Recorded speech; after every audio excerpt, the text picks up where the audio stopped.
Man, I swear to goodness gracious, if you live here in Vancouver and you look at any hockey topics regularly on social media, there's a chance that if you're actively looking at hockey stuff on Twitter, you see this player's name trend literally like every few days, even though it's been months since we've seen any Vancouver Canucks hockey. And in fact, it has been months since this player's name had started trending in the first place. Today we're talking about JT Miller, Vancouver Canucks star. You don't need the intro. We always say it, but he's a good player. And there's been an on-raging debate as to whether or not he's going to get traded, extended, whatever. He's been trending on and off the past year pretty much because of this situation wherein he actually plays very well, he gets a lot of points, and then there's that trade conversation always in the background. It's been amplified to infinity and beyond ever since the offseason commenced. But lo and behold, JT Miller is still a Vancouver Canuck, and as a result, when he made an appearance on the Dropping the Gloves podcast with John Scott, it had a lot of Canucks fans going out there analyzing everything Miller said because, of course, we're Vancouverites. We hyperbolize everything going on with our hockey team because that's what Vancouver fans do. That's what the media does here in Vancouver compared to most other NHL markets. And so today what I wanted to do was take a look at Miller's appearance on the Drop in the Gloves podcast, go over the comments that he made, as well as indicate where this could go when it comes to the extension or when it comes to the trade. Now, if you're looking for a spoiler alert kind of TLDW sort of thing, there isn't really anything that Miller says that indicates a trade is coming or that an extension is coming, which in and of itself is a pretty interesting aspect to the conversation. Let's go over onto a few Twitter accounts. We're going over onto the Larshcast. We're also going onto Buck Foston, not to mention the original Dropping the Gloves podcast Twitter account as well, because what they did was they published some of the quotes that Miller had on this podcast interview. This is what the Vancouver Canucks' most recent 99-point scorer had to say about his future with the team. At the end of the day, I want to be in Vancouver. I believe in this group, but it's a business, and I understand that. Hopefully, we can get something done. Now, that's a very cookie-cutter answer. He didn't say anything wrong there. Let's move on to some other conversations that is brought up here about JT Miller. This is what he said about getting 99 and not 100 points on the season. He jokes about not playing the full year. Yeah, it sucks. It's most likely a once-in-a-lifetime opportunity. I could care less about it. Now, firstly, yes, grammatical mistake. If you could care less, it means that you do care a certain amount, that there is the possibility that less care exists. If you say, I could not care less, that means you don't care because there is no possible amount with less care than the amount that you already care. So, yeah. Note to everybody that's going out there and writing stuff, if you say I could care less, it means that you do care even just a little bit.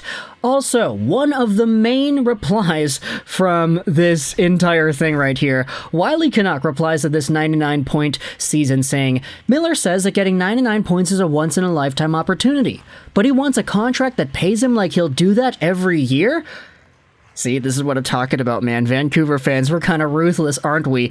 At the end of the day, though, JT Miller getting 99 points and not 100 was a fantastic achievement. Do I think he gets 100 points next year? Honestly, I don't really think so. Like, I mean, if Miller gets 85 points, I think that's a good season. But if he gets 90, 95, 100, then, man, this guy's gonna get paid in the offseason, isn't he? Let's go over onto some more comments that he said. This is what he said about the negotiations. It's a new fit for our management. There's a lot going on, a lot of decisions to make. So far, at this point, we are not as close as we would like to be. He says, I want to be in Vancouver. At the same time, if it's not meant to be, if you don't fit the management's vision, you've got to respect that. He fits the vision, Mr. Berggren says. He just doesn't fit the cap. I love that reply, don't you?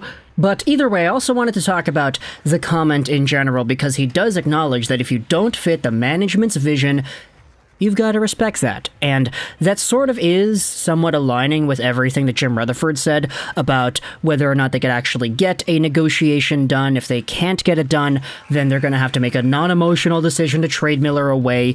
And so both Miller and the Canucks management saying openly to the media ideas that sort of indicate, hey, if it does not work out, then it does not work out. You can't sulk about that. it is sort of a breath of fresh air, I feel, for Vancouver-based NHL-related parties to say things like that, hey, it might not work. You know, like if we can't make a negotiation work, we're going to have to trade him away. Miller's like, yeah, if I don't fit, then you got to respect that and I'm going to be leaving. So, breath of fresh air in Vancouver, isn't it? On those contract negotiations, though, Miller said we negotiated pretty early on. It just didn't go the way for everyone. We didn't find a happy ground. There's just a lot going on. With Patrick and Jim, they've got a lot of decisions to make. And yeah, they still do have quite a few decisions they're going to have to make, addressing the decor, going over the prospects, fixing a lot of these things up here and there. Miller is one of many Vancouver Canucks needs that the team actually has right now. But when it comes to the trades, the negotiations, the offers, and the rumors, Miller goes out there and he takes a shot at me. Okay, no, not me personally, but you get what I mean right here. This is what he says about the media. There's a lot of BS going on with the internet. 99% of the time, it wasn't true.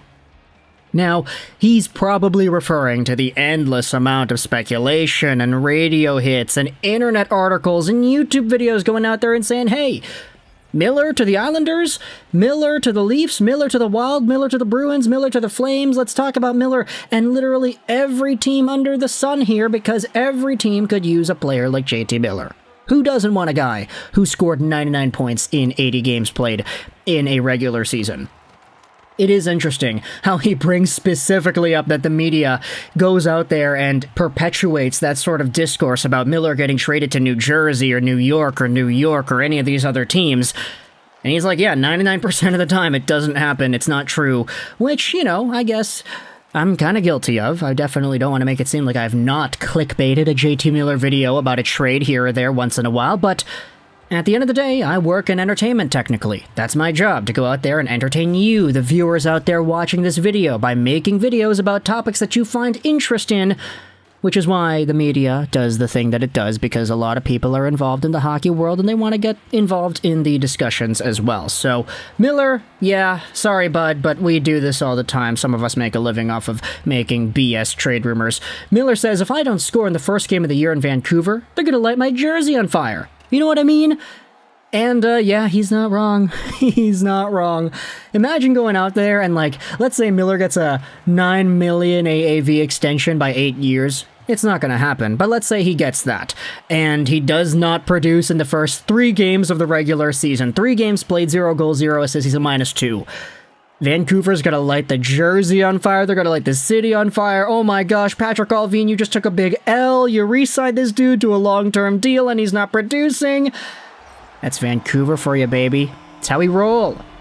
Let's go over one more thought about JT Miller on the podcast. This is what he says about Vasily Podkolzin. He believes Podkolzin has all the tools in his repertoire to dominate the league. Skating, shooting, physicality, determination, work ethic, you name it. He's going to score a lot of goals. Now, I personally am a little bit more on the pessimistic side of Podkolzin and his development. While I do want him to be able to score a heck of a lot of goals, 30, 35, 40 goals in a season, I would more so see him maxing out as a 20, 25 goal guy. Like, I don't really think that he's going to be one of the mainstay top-of-the-line goal scorers in the NHL, but of course, if he goes out there and scores 40 in a season, I will not complain in the slightest. In fact, I'll make all the videos going out there and saying that I was wrong in my assessment. But maybe that's just me being a little bit biased, because even when he was drafted, you could see that I was shocked when that pick was made. But either way, Miller goes out there and gives his seal of approval. If there's anybody going out there and saying that, yeah, this guy's going to be able to produce, I think Miller is in great authority to be able to give that type of opinion. But either way, talk to the comments, your thoughts about JT Miller and the conversations he had here on the John Scott Drop It to Gloves podcast. What do you think about what he had to say when it comes to the team and the negotiations, the trade rumors, all that stuff? Vasily Podkolzin and the expectations, the media, the fans in Vancouver. Let me know your thoughts in the comment section below. I hope you enjoyed this Juraj 99. And bye.